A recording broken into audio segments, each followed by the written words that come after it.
तो देखो वैसे इस टॉपिक के ऊपर मैं भी आप सभी के साथ बहुत लंबे टाइम से बात करना चाह रहा था। वैसे टॉपिक भाई काफ़ी इंटरेस्टिंग है, इसकी डिमांड भी काफ़ी ज़्यादा थी कि भाई एक वीडियो बनाओ और उसमें ये बताओ कि क्या लगता है, क्या रोमन रेंस WWE के अंदर नेक्स्ट मेगा स्टार है या फिर रोमन रेंस WWE के बस एक बड़े स्टार है और मेगा स्टार जैसा रोमन रेंस के अंदर कुछ भी नहीं है। देखो मेगा स्टार वो सुपरस्टार्स होते हैं जिनके कारण WWE को काफ़ी ज़्यादा फायदा होता है। अगर मैं एक एग्जांपल दूं, अपने जॉन सीना हो गए, अपने द रॉक हो गए। वैसे चलो जॉन सीना तो हमें टाइम टू टाइम WWE में आते हुए नजर आते हैं, लेकिन द रॉक का भी फिलहाल WWE के अंदर कोई भी नामो निशान नहीं है कि कब आके एक बार फिर से वो हमें रेसल करते हुए नजर आएंगे। तो जब से जॉन सीना WWE को लीव कर रहे थे, वो पार्ट टाइमर सुपरस्टार बन गए थे, तब से सभी का ये मानना था कि शायद WWE के अंदर अब मेगा स्टार्स खत्म हो गए। अब जॉन सीना WWE के सिर्फ एक मेगा फाइनल स्टार रह गए जो कि कभी कभार हमें आने वाले टाइम में जरूर रेसल करते हुए नजर आएंगे। लेकिन जब से रोमन रेंस का ट्राइबल चीफ वाला कैरेक्टर इंट्रोड्यूस हुआ है, रोमन रेंस ने अब तक जितना काम किया है, आई थिंक डेफिनेटली एक ना एक बार आपके माइंड में ये क्वेश्चन आया होगा, क्या WWE को उनका नेक्स्ट मेगा स्टार मिल गया जॉन सीना के बाद, और क्या वो रोमन रेंस है? तो इसी के बारे में इस वीडियो के अंदर हम लोग बात करेंगे। काफी भाई कमाल की वीडियो रहने वाली, थोड़ी डिफरेंट सी होगी और ये कोई फैन बॉय वाली वीडियो नहीं होगी, सारे हम लोग पॉइंट टू पॉइंट बात करेंगे। So without wasting any time let's begin this video. तो अगर बात करूं मैं वैसे यूजुअली रॉ और स्मैकडाउन के शो के बारे में, तो चाहे अपने WWE चैंपियन ही क्यों ना हो, चाहे आप बात कर लो बॉबी लैशली के बारे में, इससे पहले ड्रू मैकिंटायर थे। आई थिंक जो बैक स्टेज सेगमेंट्स होते हैं हम लोग ज्यादातर स्किप कर देते हैं, या फिर मान लो अगर आप लोग लाइव टीवी देख रहे हो सुबह सुबह उठ के, तो जैसे बैक स्टेज सेगमेंट आता है, आपको कोई और काम करना होता है, फोन वगैरह चलाना होता है, वहीं से बंदे भाई फोन वगैरह सब चलाने लग जाते हैं और ज्यादातर हम लोग बैक स्टेज सेगमेंट के ऊपर ध्यान नहीं देते। लेकिन अगर मैं बात करूं रोमन रेंस की, तो यहाँ पर रोमन रेंस का सिनेरियो आई थिंक थोड़ा डिफरेंस है। अगर मैं बात करूं रोमन की, तो भाई ज्यादातर जो स्मैकडाउन का शो है वहां पर उनके बैक स्टेज जो सेगमेंट्स है वो मेरे हिसाब से बहुत ज्यादा इंपॉर्टेंट होते हैं, और जरूर जो सभी फैंस है उस चीज को लेकर अटेंशन पे करते हैं जब भी रोमन रेंस कैमरे के सामने आते हैं। और चाहे वो बैक स्टेज के ऊपर आराम से भाई बैठे कुछ सोच रहे होंगे, लेकिन जैसे वो कैमरे के ऊपर आते, बैक स्टेज के ऊपर अपने लॉकर रूम में बैठे हुए, जरूर फैंस अटेंशन पे करते कि शायद भाई अब रोमन रेंस कुछ ऐसा कहेंगे जैसे स्मैकडाउन का आज का जो मेन इवेंट वाला सिनेरियो या फिर जो भी सिनेरियो है वो हमें रिवील होता हुआ नजर आएगा कि रोमन रेंस की आने वाले टाइम में स्टोरी लाइन कहां जाएगी। तो भाई ये जरूर एक बहुत ही बड़ी चीज है अगर हम किसी सुपरस्टार के जो बैक स्टेज सेगमेंट है उसकी तरफ इतनी ज्यादा अटेंशन पे करते हैं कि जैसे ही वो टीवी स्क्रीन के सामने आता है, हम लोग जो सबा की काम वगैरह करना है वो छोड़ देते हैं और जरूर सुनते हैं भाई ट्राइबल चीफ का यहाँ पर क्या कहना है। अब जो सेकंड पॉइंट है मेरे हिसाब से वो एक बहुत ही अच्छा पॉइंट है रोमन रेंस के कैरेक्टर का, और वो ये कि रोमन रेंस कोई रैंडम टैग टीम मैचेस के अंदर रेसल नहीं करते जैसे आपको बाकी चैंपियंस रेसल करते हुए नजर आते हैं। अगर मैं आपको एक एग्जांपल दूं, मान लो जो आने वाला पेपर व्यू है वहां पर ड्रू मैकिंटायर और बॉबी लैशली का मैच अनाउंस हुआ है, जस्ट एग्जांपल दे रहा हूं, और जो उससे पहले वाला पेपर व्यू होगा ना वहां पर WWE क्या करेगी, जो आपके रॉ की टैग टीम चैंपियन होंगे वो अगर एक हील टीम है तो बॉबी लैशली की साइड आएगी, अगर वो बेबी फेस टीम है वो तो जाएगी ड्रू मैकिंटायर के साथ में। तो होगा क्या भाई, फिर मेन इवेंट बनेगा कुछ इस तरीके से, Bobby Lashley, AJ Styles and ओमास versus Drew McIntyre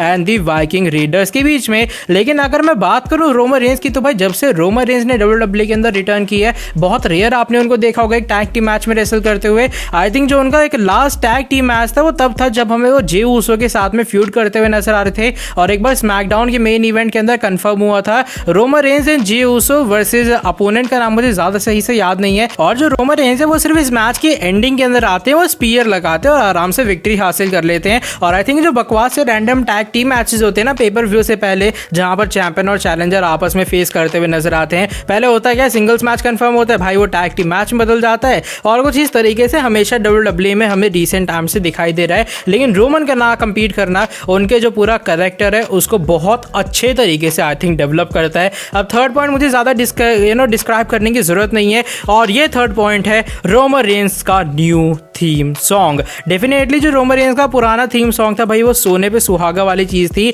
लेकिन अगर मैं बात करूं रोमन के इस वाले थीम सॉन्ग के बारे में, स्टार्टिंग थोड़ा वियर्ड लगा था, लेकिन अगर आप रोमन के अब कैरेक्टर के बारे में बात करो, आई थिंक इससे अच्छा थीम सॉन्ग रोमन के ट्राइबल चीफ वाले कैरेक्टर को मिल जाए ये सोचना भी बहुत ज्यादा मुश्किल है। अगर मैं बात करूं रोमन की इस वाले थीम सॉन्ग के बारे में, तो मान लो ओपोनेंट रिंग के अंदर खड़ा है, रोमन का ये वाला थीम सॉन्ग प्ले होता है, जो रोमन स्लो मोशन के अंदर वॉक करते हैं और उस टाइम जो उनका एटीट्यूड और रिएक्शन होता है वो जरूर ये बात रिवील करते हैं भाई अपने जो यूनिवर्सल चैंपियन है वो अपने टाइटल डिफेंस के लिए कितने ज्यादा कॉन्फिडेंट है। और भाई यहाँ पर साफ इस थीम सॉन्ग के कारण ही मेरे हिसाब से स्पेशली ये बात लगती है कि भाई फाइनल बॉस एकदम सामने आ रहा है और जो सामने बंदा खड़ा है ना रिंग के अंदर वो इतना ज्यादा वीक है कि वो फाइनल बॉस को देखकर ही डर गया। और आई थिंक जो बीट्स है ना रोमन रेंस के थीम सॉन्ग की, रोमन रेंस के कैरेक्टर को और भी ज्यादा ताकतवर बनाती है और भी ज्यादा उसे स्ट्रॉन्गर दिखाती हैं। उनके मैच स्टार्ट होने से पहले एक आइडिया लग जाता है कि भाई रोमन इस बंदे की कितनी बुरे तरीके से धुलाई करने वाला है। बात करें अगर ट्राइबल चीफ के बारे में जो तो फोर्थ पॉइंट है मेरे पास वो भाई ये है कि रोमन रेंस एक रियल चैंपियन की तरह ऑलमोस्ट हमें सभी स्मैकडाउन के शो को ओपन और क्लोज करते हुए नजर आते। नो मैटर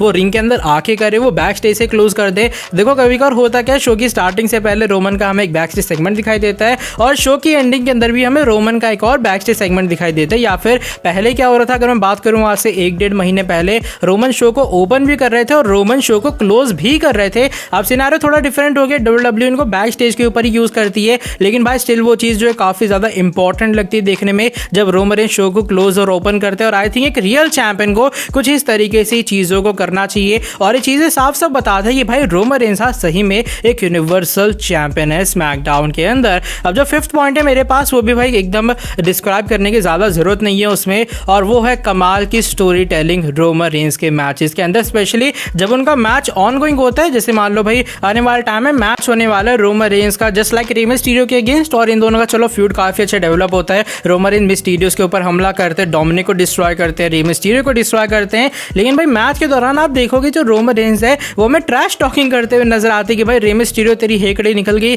तू मुझे मारना चाह रहा था, तू मुझे हराना चाह रहा था, तू अपने बेटे का बदला लेना चाह रहा था, अब तेरे पास मौके तू मार क्यों नहीं पा रहा मुझे। आई थिंक ये जो ट्रैश टॉकिंग है ना मैच के बीच में रोमन रेंस की तरफ से, ये दिखाती है भाई रोमन कितने ज्यादा कॉन्फिडेंट है मैच के दौरान। और ट्रैश टॉकिंग से जो स्टोरी एकदम क्लियर हो जाती है। मान लो जिस बंदे ने फ्यूड नहीं भी देखा है ना, इस ट्रैश टॉकिंग से भाई उसे पूरी कहानी समझ आ गई कि क्यों रोमन और रे मिस्टीरियो का ये वाला मैच हो रहा है यूनिवर्सल चैंपियनशिप के लिए। आई थिंक जो ट्रैश टॉकिंग होती है वो डब्ल्यूडब्ल्यूई और भी ज्यादा क्लियर रखती है रोमन के मैचेस के अंदर, क्योंकि सही में जो ट्रैश टॉकिंग होती है उसको सुनने में मजा आता है। फॉर एग्जांपल रोमन रेंस और जे उसो का मैच था, उसमें भाई बार बार रोमन रेंस थप्पड़ मार रहे थे जे उसो को और वो कह रहे थे तूने मुझे ट्राइबल चीफ एक्नॉलेज क्यों नहीं किया, ये तेरी गलती है। और आपको पता होगा मैच के एंडिंग के अंदर जब रोमन रेंस रोने की एक्टिंग करते हैं और लेकिन अचानक से वो हमें जिमी उसो को भी एक लॉक डालते हुए नजर आते हैं। आई थिंक जो स्टोरी टेलिंग और जो ट्रैश टॉकिंग है वो रोमन रेंस के कैरेक्टर को और भी ज्यादा अच्छा और मेगा स्टार वाला कैरेक्टर बनाती है। अब जो नेक्स्ट पॉइंट है मेरे पास एकदम सीधा सीधा डिफरेंशिएट कर देता है क्यों रोमन रेंस का हील कैरेक्टर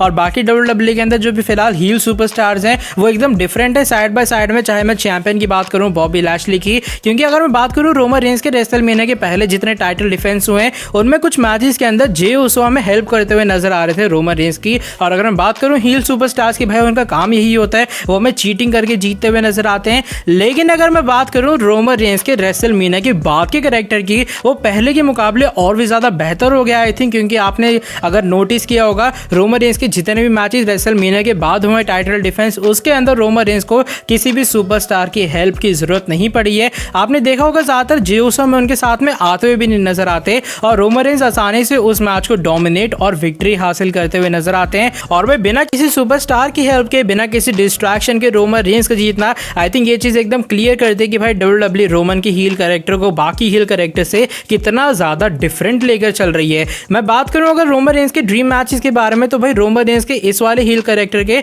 इतने ज्यादा ड्रीम मैचेस है कि अगर मैं काउंट करने लग जाऊं एक वीडियो 1 घंटे की बन जाएगी। क्योंकि भाई अभी फिलहाल जितने में हमने बेबी फेस वाले रोमन के मैचेस देखे हैं ना, जैसे बेबी फेस रोमन वर्सेस सीना हो गया, baby face Roman versus Brock के मैचेस हो गए। अब हम लोग क्या चाहते हैं कि रोमन का हील वाला ये जो कैरेक्टर है वो इतना ज्यादा बेहतर हो गया है, हम लोग चाहते हैं कि जो रोमन रेंस का ये वाला हील कैरेक्टर है ना, ये उन सुपरस्टार्स का एक बार फिर फेस करता हुआ नजर आए। जैसे सीना वर्सेस रोमन, ये पहले मैच हो चुका है डब्ल्यूडब्ल्यूई में, लेकिन अभी भी ये ड्रीम मैच है फैंस का, क्योंकि भाई रोमन अब ट्राइबल चीफ वाले कैरेक्टर में, tribal chief versus the beast incarnate Brock Lesnar. I think ये सुनने में एक बहुत बड़ा मेगा मैच लग रहा है। और रोमन रेंस का अगर एक बार फिर जो ये री मैचेस हैं वो सामने आ रहे हैं, जो कि अब ड्रीम मैचेस सो कॉल्ड बन चुके हैं डब्ल्यूडब्ल्यूई में, तो आई थिंक भाई ये बताता है कि रोमन का जो कैरेक्टर है वो पहले के मुकाबले कितना ज्यादा इंप्रूव हो चुका है। अब जो अगला पॉइंट है मेरे पास वो भी एकदम क्लियर सा है भाई, ये पॉल हेमन को लेकर है। और आई थिंक पेयर करना रोमन रेंस और पॉल हेमन का डब्ल्यूडब्ल्यूई की एक बहुत ही ज्यादा अच्छी चॉइस थी। वैसे नो डाउट रोमन एक काफी अच्छे हील कैरेक्टर हैं,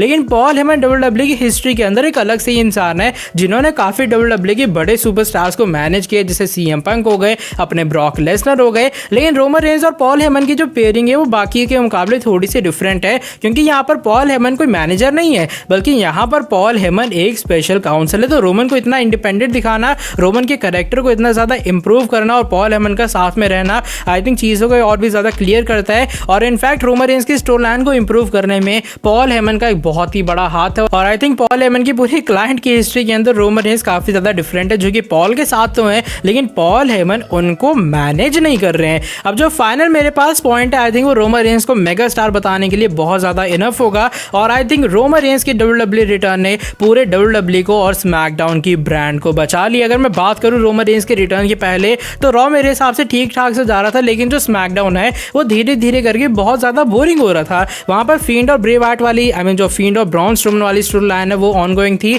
लेकिन जब से रोमन की रिटर्न होती है आई थिंक वो WWE को नहीं बल्कि स्मैकडाउन की पूरी ब्रांड को बचा लेता है। और अभी फिलहाल का हाल तो हम जानते ही हैं, जो स्मैकडाउन है वो रॉ के मुकाबले काफ़ी ज़्यादा बेहतर हो गया है, और अभी फिलहाल रॉ धीरे धीरे करके हमें और भी ज़्यादा इंप्रूव होता हुआ नजर आ रहा है। तो अगर एक सिंगल सुपरस्टार WWE को सेव कर सकता है, वो एक सिंगल सुपरस्टार एक ब्रांड को बचा सकता है, तो आई थिंक ये इनफ है बताने के लिए क्यों रोमन रेंज WWE के अब नेक्स्ट मेगा स्टार हैं। तो भाई ये थे एक डिमांडेड वीडियो चैनल के ऊपर कि भाई क्यों रोमन रेंज मेरे अकॉर्डिंग WWE के नेक्स्ट मेगा स्टार हैं या फिर नहीं। आई थिंक ये पॉइंट्स एकदम साफ साफ क्लियर करते हैं कि yes definitely Roman Reigns is the next mega star in WWE। I know अभी फिलहाल काफ़ी सारे लोग स्टिल कॉमेंट के अंदर जाएंगे, वो कहेंगे भाई ये फैन बॉय वाली वीडियो है, ये रोमन का फैन है, ऐसा है वैसा है। तो भाई मैंने तो पॉइंट्स भी बताए, तो क्या ही कर सकते हैं। और भाई आज की जो ये वाली वीडियो बस यहीं तक थी। जिन लोगों ने मेरी बकबक यहाँ तक सुन लिया उसके लिए थैंक यू सो मच। और अगर आप लोग चैनल पर न्यू हो तो भाई सब्सक्राइब कर दो चैनल को, बेल नोटिफिकेशन को भी ऑन कर दो। वीडियो कैसी लगी कमेंट के अंदर जरूर बताना। ऐसे और वीडियो चाहते हो तो भाई कमेंट के अंदर वो भी बता सकते हो, और नेक्स्ट वीडियो के अंदर आके आपसे काफ़ी जल्दी मिलता हूँ। Till then bye bye, take care.